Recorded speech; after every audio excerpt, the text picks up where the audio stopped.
E a capital em estado de alerta e reservatórios em baixa. O cenário levou a CAESB a racionar o abastecimento em algumas regiões. Nossa reportagem esteve em Braslândia. Quem depende da água para trabalhar teve que se virar na manhã desta sexta-feira em Braslândia. A sorte do Heral, que tem um lava-jato de carro, é um reservatório de água que ele tem dentro da loja. Mas o comerciante sabe que a situação está complicada e que não pode desperdiçar nenhuma gotinha por aqui. A coisa assim tá meio complicada, né? A água aqui em Braslândia, o negócio tá meio escasso. Se a pessoa não souber usar a água, realmente atinge todo mundo. Então. Agora imagina ter que preparar o almoço em um restaurante sem água. A Creuza teve que recorrer aos baldes para garantir que a refeição saia na hora. Nós encheu aqueles baldes ali tudo, ó, que vocês estão vendo ali, e encheu isso aqui, nós estamos se virando. O Luiz, dono dessa pamonharia, também sofreu com a falta desse líquido tão precioso. A gente que mexe com o comércio aqui, a pamonharia, no exemplo, como você vai fazer com a pamonharia sem água, né? Tem que lavar os pratos, dar uma geral na loja, muito ruim. E olha que não foi só na lanchonete que ele passou um aperto, não. Em casa a coisa não foi tão diferente assim. Em casa a gente pega balde, pega as vasilhas que tem, enche, né? Porque senão não tem água nem para fazer comida. E o seu Alvino teve que recorrer ao laguinho da cidade, sabe para quê? Para dar a descarga do vaso. Não tem nem água para fazer isso aí. Não são só os moradores de Braslândia que têm sofrido com a falta de água. De acordo com a CAESB, Sobradinhos 1 e 2, Planaltina, São Sebastião e Jardim Botânico também tiveram um abastecimento interrompido. Isso porque os dois reservatórios que abastecem o Distrito Federal estão perto de 40%. Nível abaixo do esperado. E pelo jeito, esse guarda-chuva que a dona Aparecida está usando é só para se proteger do sol, porque chuva mesmo para refrescar ou ajudar a aumentar o nível dos reservatórios, nem sinal. Faltava essa, né? No período aí de seca, muito calor e agora problema de abastecimento. Exatamente. O que houve foi mais um caso de imprevidência do governo do Distrito Federal, né? Era preciso se precaver com relação a isso, até porque se tem uma coisa tão certa quanto o dia após a noite, é o período de seca aqui no Distrito Federal. E os governantes, não só o de agora, mas os governantes também do passado, nunca se preparam, nunca fazem as obras que são necessárias para preparar a população para este momento. Além disso, a CAESB tem surpreendido os moradores, sobretudo daquela região ali do Jardim Botânico, suspendendo ou implantando até um sistema de racionamento de água, sem fazer a gentileza de avisá-los previamente.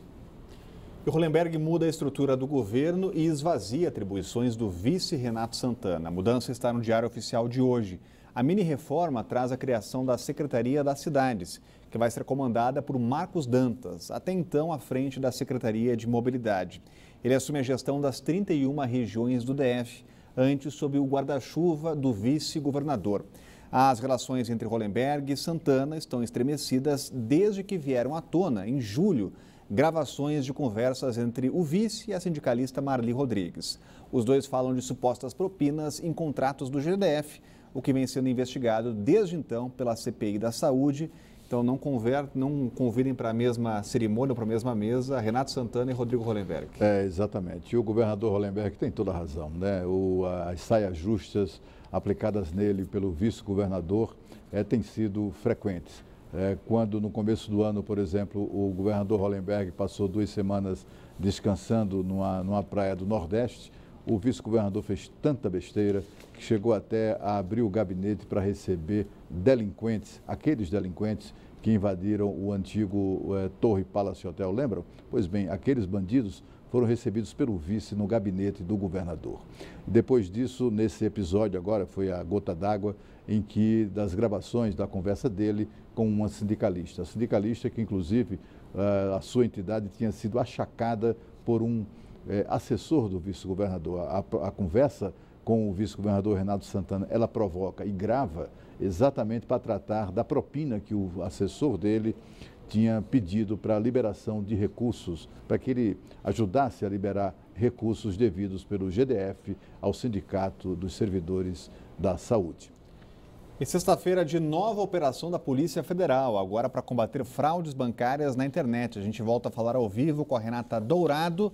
Dessa vez o foco no sistema bancário, né, Renata? Pois é, uma preocupação de muita gente, né, Rodrigo? Então, essa operação chamada Patrocínio investiga uma organização criminosa que teria desviado R$500 milhão, imagine você, de acordo com transações, né, via internet, no período de outubro de 2012 a abril de 2013, ou seja, no período de 6 meses, um período bastante curto, né? Então, foram feitas aí cumpridos mandados de busca e apreensão, ao todo 13 mandados, sendo 10 aqui no Distrito Federal. Nós temos, inclusive, essas imagens aí, um em Goiás e um também em São Paulo. Então, os suspeitos vão ter que esclarecer sobre essas transferências ilícitas que receberam aí nas contas. Imagina, um montante aí apareceu na conta do nada. Então, essas pessoas vão ter que exatamente esclarecer sobre isso e também vão ter que esclarecer sobre a invasão a outras contas. Então, durante a operação, foram apreendidos notebooks, smartphones, enfim, um amplo material, né, exatamente para poder comprovar a participação dessas pessoas aí.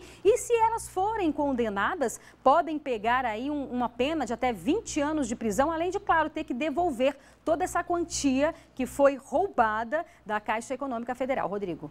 Obrigado, Renata, com as informações. E a seguir, Minha Brasília e mais uma parte do bate-papo com Mônica Nóbrega. O Band Cidade volta já.